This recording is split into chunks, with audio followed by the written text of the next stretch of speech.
Hi friends, today is the first in a series of watercolor Christmas card tutorials we're going to be doing, and I'm so excited about these because I thought, well, everybody kind of does the Christmas cookies, the Christmas trees, the snowmen. Let's do something a little different. And so for my Christmas cards, we're going to be doing polar animals decked out for Christmas. So let's get started with the first one. We're going to be doing penguins today. For my paper, I'm using Fabriano Artistica 140-pound hot press paper, which is a nice smooth watercolor paper surface. It is 100% cotton, which means it's going to be a high quality paper that will hold up well under my painting. My colors are turquoise blue, indigo, transparent brown oxide, scarlet lake, transparent orange, and gamboge nova. I also have moon glow on my palette, and I have two brushes I'll be using today, silver black velvet size 8 and size 4 round brushes, and my Dr. P.H. Martin's bleed proof white for the snow at the very end. I start by sketching very lightly the outline of the penguins, and I like to find the negative space between the two penguins. It's kind of this V or arrow shape between them, and that helps me decide on the exact center of my composition. From there, I lightly sketch on the little feet, and I'm not being too specific with details just yet. I want to make sure that my placement is correct before going over with darker pencil marks. Once I feel more confident that I have correct placement of the two penguins, I do start to sketch with a darker pencil line, more decisive, and it's okay if it looks like an illustration because these are for Christmas cards, so it's intentional. I sketch on the little feet and the two heads. In my reference photo, the two penguins are slightly offset. One is higher than the other, and I'm imitating that somewhat in my drawing, although I have evened them out a little bit. I'm also drawing the markings on the penguins, a stripe in the center of the head, the marking around the eye, and the little stripe of black that comes across the chest. For the scarves, these are pretty much going to be made up from my imagination, so I'm erasing a little space around the neck so I can include the scarf wrapping around the head. For the penguin on the left, the scarf is draping over the top, and then for the penguin on the right, I'm finishing up those details, drawing the markings on the head, the black marking around the beak, and that little curve that comes across the top of his body. And I'm going to make his scarf a little different. I'm going to have two parts of the scarf coming down underneath instead of over the top, just to give it some variety. You can refer to Google Images or something like that if you're not sure how to draw your scarf for inspiration. I'm going to start with a wet and wet technique using clean water on the belly, and then take some very watered down indigo with a little bit of turquoise blue for a light bluish gray.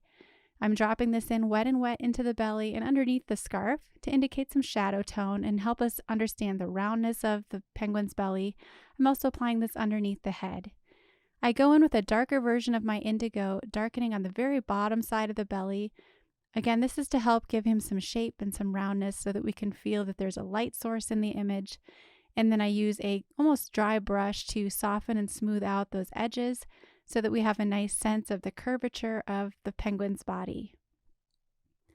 From there, I'm going to take a little bit of Scarlet Lake and mix that in with a little tiny bit of indigo that's already on my palette, quite watered down, and with this pinkish tone, I'm painting around the eyes. I also apply this to the flappers and to the feet. The feet are going to go much darker, but for now this is serving as a first layer. I'm going to paint the second penguin's belly the same way as the first with wet and wet, and then a light wash of indigo. When you use wet and wet, the paint will soften out smoother and it won't just form hard edges everywhere you put it. It will look a lot more natural. I like to darken the bottom of the penguin so that we have a sense of the light source coming from above. And using a little bit of my transparent brown oxide mixed in with the indigo will help neutralize that tone and make it more natural gray. I'm using this darker color to help the belly feel really rounded and three-dimensional. Once again, on the second penguin, I'm darkening a little bit of the white area under the head as well. Next, we can go in and paint the black areas on the penguin. For this, I'm pretty much just using straight indigo right out of my palette, using only enough water so that my paint is activated and flowing smoothly on the surface of the paper. You might want to switch to a smaller brush here. I've switched to my size 4 silver black velvet round brush, and I'm painting in the beak and the flappers. Try to use a steady hand here for nice smooth edges.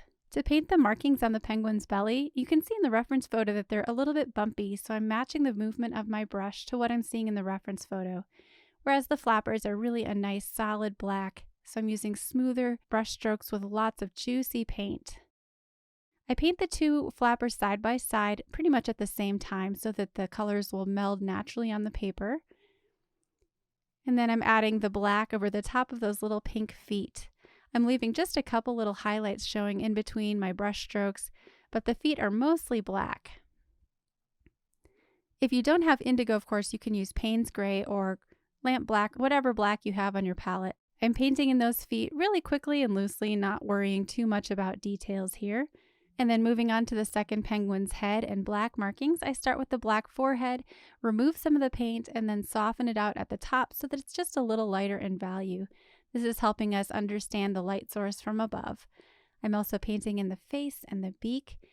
If you want, you can leave a little highlight on the beak just to show the separation of the mouth, and then finish those black markings on your penguin's chest and flappers.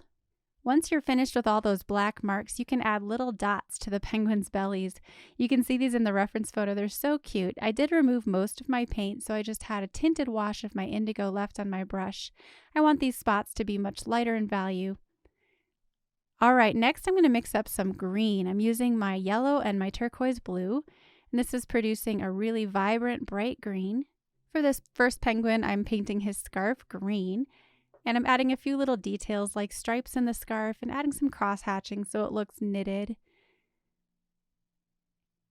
Use a small brush for these little details and then just add a little bit of fringe at the bottom so that it looks like fabric texture. You can also add a little bit of shadow if you want to outline the creases and the folds in the scarf. For the second penguin, I'm using my Scarlet Lake. You can use any brilliant red that you have on your palette. Cadmium red light or something like that would work as a great substitute. And I'm filling in the entire scarf red. I've left a couple of little highlights just to show some texture in the scarf. Again, we want it to look like it's knitted. And then to create a nice dark red for the shadow tones, I'm mixing in some indigo and then painting that in the underside of the folds and creases of the scarf and adding some cross hatching just so that we can get that effect of the waffly texture of our scarf. By the way, if this video is moving too fast and you'd like to see it in real time, it is available through my online school, my Watercolor Mastery membership. I'll leave a link in the description below so you can check that out. Now for the background, I'm using Moon Glow. I've pre-wet the paper so that the paint softens out nicely, and I'm adding a nice dark color to the bottom underneath their feet. You can work loosely and quickly here, especially for the background, and use lots of water because we're going to want to do some fun effects with blooms while it's still wet. So fill in the entire background with Moon Glow. While it's still damp, you can add your blooms. Just drop in some clean water using the tip of your brush and watch the paint push aside and expand. It's important to do this while your paper is still damp, otherwise the paint will not expand in the same way. Let that dry completely before adding your final snow detail. I'm using my Dr. P.H. Martin's Bleed Proof White for this with a really tiny liner brush by Arteza. I'm loading it up with tons of juicy paint and then painting individual spots of snow on. You could also use a spatter effect by gently tapping your brush over the top of your surface, but using a more controlled approach like this helps me put the snowflakes exactly where I want them to go without relying on the random spatter. So I like the control aspect of just painting on each individual snowflake. Make sure some of your snowflakes are overlapping your penguins and their scarves and their heads.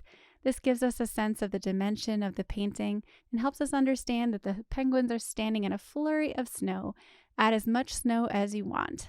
You can take your watercolor paper with your finished painting and just glue it to a card, or you can send it as a complete painting to your lucky recipient. Yay, there's our finished penguin painting. This will make such a cute Christmas card. I hope you guys will try this. If you do decide to try this project, tag me on Instagram. I'd love to see it, or post it in my stories and I'll check it out. Thanks so much for watching today, and I'll see you guys in the next tutorial. Stay tuned for some more Christmas cards coming up in the next few weeks.